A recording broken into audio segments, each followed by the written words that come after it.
My sister, Mindy Kaling, jokingly said that I would bring shame on the family by telling my story.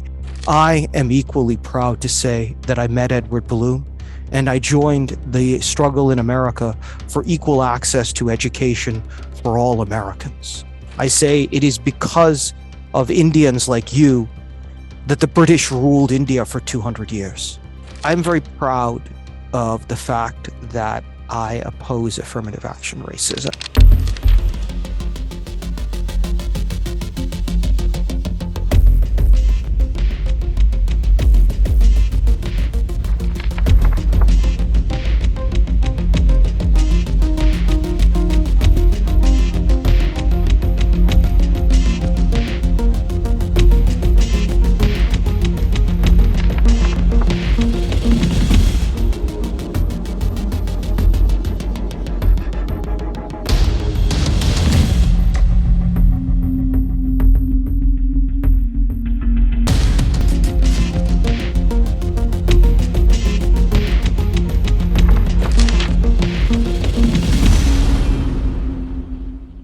I believe that affirmative action is a system of legalized racial discrimination that has destroyed the dreams and aspirations of millions of people whose only fault is the color of their skin or the shape of their eyes. So the sad reality is that discrimination against COP colleges in the form of affirmative action hurts Asian Americans, and specifically Asian Americans, including South Asians, the worst. My grandfather was very proud to say that as a student at the University of Dhaka, more years ago than I care to admit, he met Mohandas Gandhi and joined the struggle for Indian independence.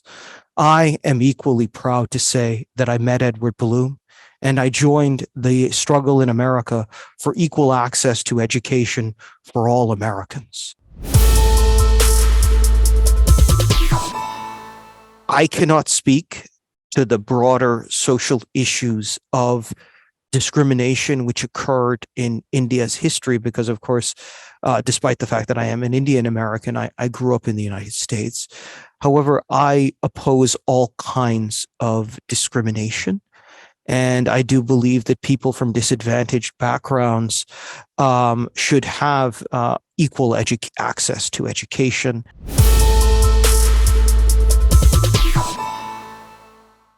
I was an Indian American medical school applicant who was desperate to achieve his goal of gaining admission.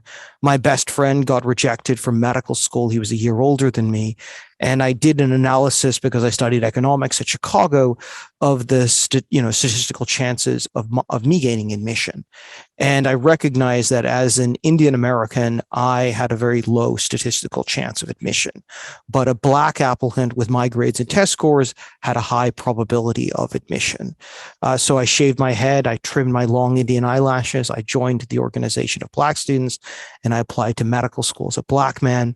I got into St. Louis University School of Medicine, despite the fact that my 3.1 GPA was dramatically lower than their average of 3.7 at the time. And I got waitlisted at Washington University and the University of Pennsylvania School of Medicine. Those are the third and fourth best medical schools in America at the time. Affirmative action doesn't narrowly help them because they put people in an academic situation they couldn't handle.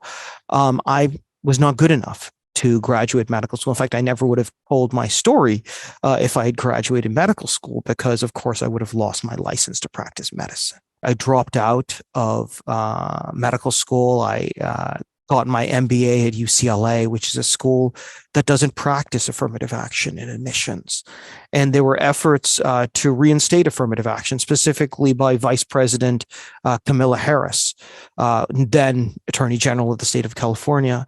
So I wanted to oppose efforts to reinstate affirmative action at UCLA because I feel like I might never have had the opportunity to go to UCLA if they still discriminated against Asian Americans. Because when I applied to UCLA for business school, I applied honestly, and I did not apply as a Black man.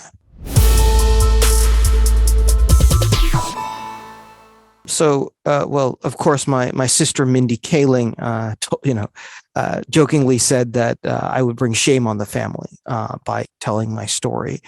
But I'm very proud of the fact that I oppose affirmative action racism. The Europeans ruled India and half of Asia for the better part of a century because many Asian Americans colluded with those who discriminate against their own people. So my response when I encounter someone who says, oh, why don't you support affirmative action? I say it is because of Indians like you that the British ruled India for 200 years.